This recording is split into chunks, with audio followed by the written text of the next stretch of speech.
Kumara's victory was unquestionable, even though it was a big upset for Dino. Hey, did you cut corners at the end? Wouldn't you have won if you had really tried? Dino asked Pico when she came back. Pico answered in a very disappointed and grumpy way. Well, it's good that the effect of the bracelet was proven to be real, isn't it? Pico says, and then she puts on the spare bracelet. Well, yes, but... Dino reads the situation and stops asking further questions. This was a very good move by Pico. In fact, Pico had enough strength and did not use any of the aforementioned tricks, so she could have won the game if she had insisted on winning. However, in that case, the question was what they could gain.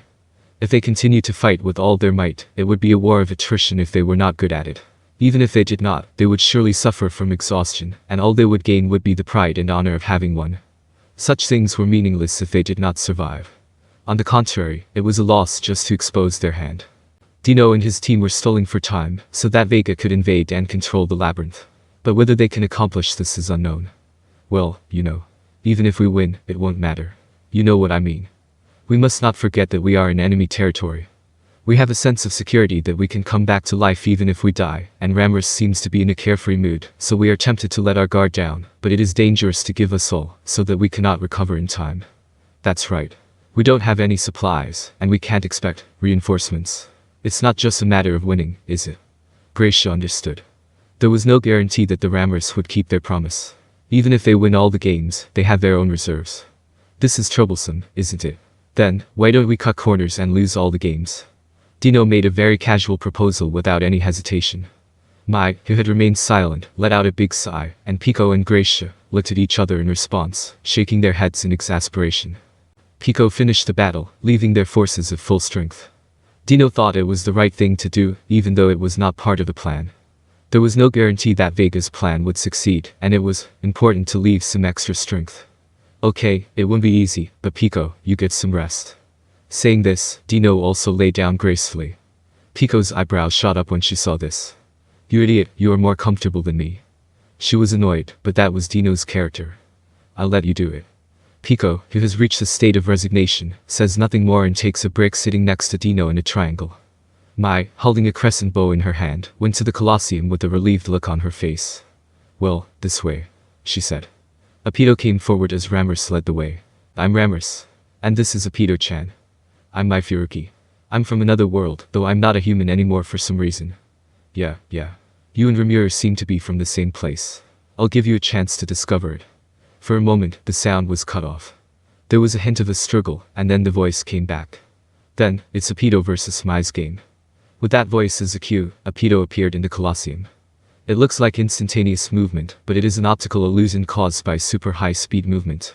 It was not enough to fool Mai's eyes, which were searching in all directions with magic perception, but it was enough to make her feel her power. We can never be too careful. Mai tightens her grip on her game. Seeing Mai, Apito smiled wryly. Both of you, fight with all your might. And the second match started.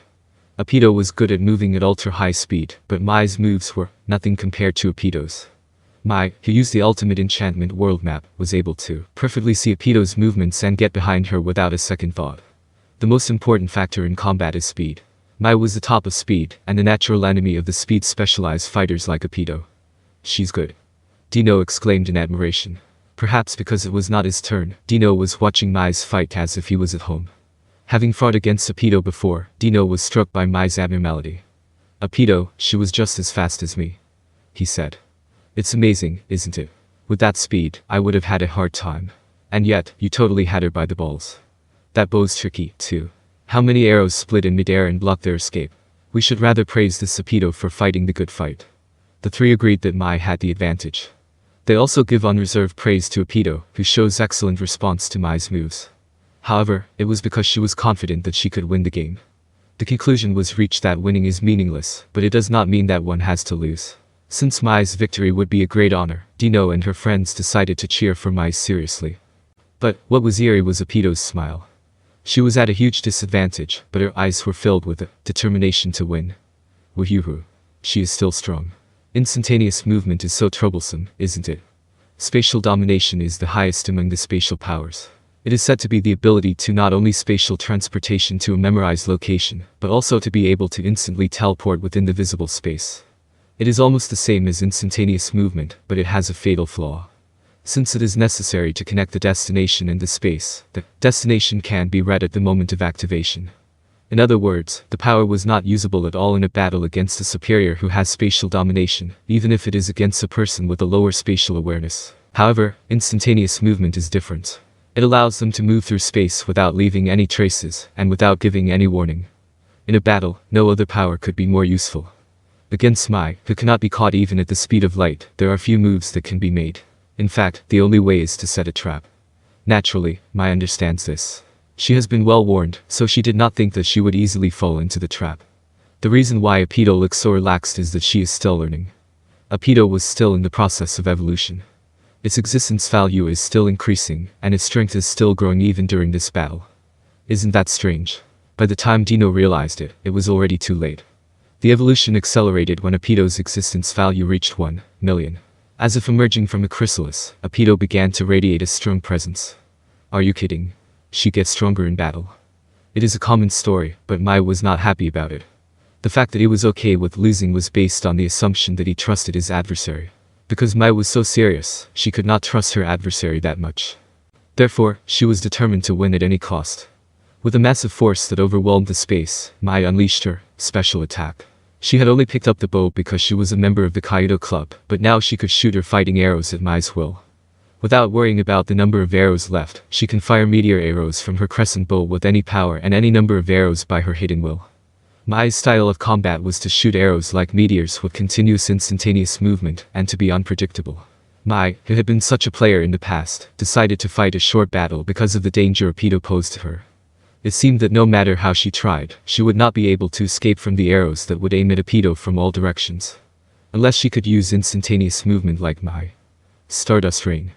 Mai's energy, arriving late, split the sky as the spirit of Rikubaku. Apito had no escape. It seemed to be the end, but at that moment, Apito's evolution was complete. There, the Queen of Bugs was revealed. To the uninitiated, she would have looked much like Peleid. Although there is a difference between an antlion and a bee, there is no doubt that it has the appearance of the ultimate in deformed beauty.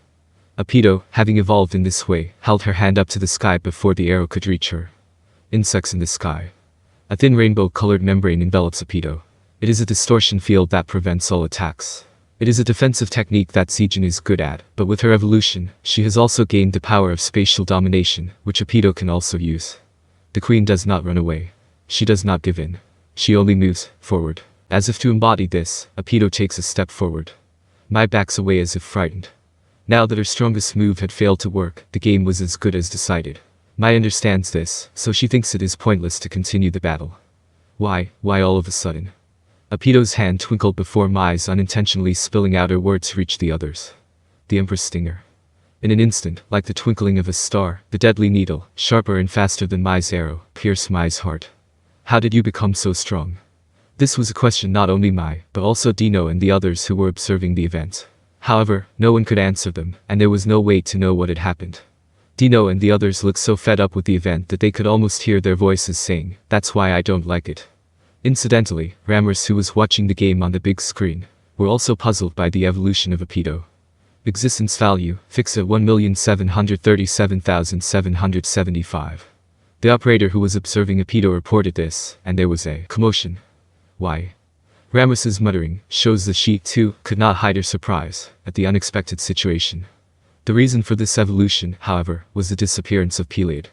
The death of Emperor, the female who ruled the insect general, the vice-king of Insectar, had been passed on to Apito, the only female in existence. Apito, who was originally to be raised as the next queen, was now able to properly exercise her power.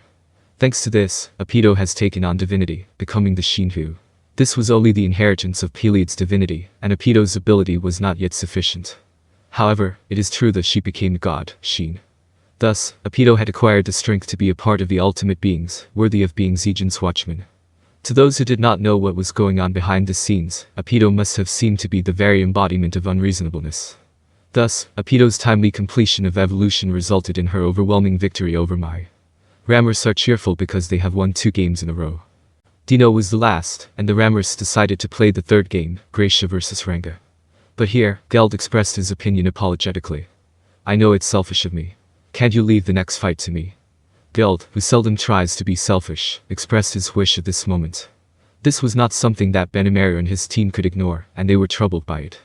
After all, Geld was wounded all over. It was absurd for him to go into the battle before he could win or not win. But, Geld. I know. The potion has healed my wounds, but I know my strength is gone. But she is waiting for me. Geld's spirit took everyone's breath away. Geld's will was so strong that it was hard to believe that he was running out of energy. Well, it doesn't matter if we lose this one, does it? Rammus was overwhelmed by Geld and gave in. Yes, I guess so. The Dino group's information gathering is going well for now, right? Benimaru also reconfirmed that there was nothing wrong with the plan, and agreed that there was no problem. In fact, everything was going well. 2 victories. They have observed 2 deaths and 2 resurrections. Rammus and her team decided to fight here for a reason, of course. Their original goal was to isolate Vega and Mai. This was accomplished on its own. Dino and Vega started to go their separate ways. From the conversations they overheard, they learned that Vega was planning to invade and control the labyrinth. Rammus was uncomfortable, but it was also convenient. Since they knew in advance, they could only let the labyrinth isolation around Vega. Since the labyrinth was originally planned to be isolation, it was started without any problem. The labyrinth of Rammus is operated under the motto, do not reject those who come, and do not chase those who go. It was not used for the purpose of trapping the enemy, but it was not impossible. Even if the enemy has the right of spatial manipulation, it is possible to make it impossible for the enemy to escape by simply expanding the hierarchy around the enemy in multiple layers. However, this is a different story when it comes to spatial domination. If a clear target spatial coordinate is stored outside the labyrinth, it would be easy to escape from the labyrinth. If the coordinates can be managed in interstellar dimensions like Mai's, it would be useless to isolate them.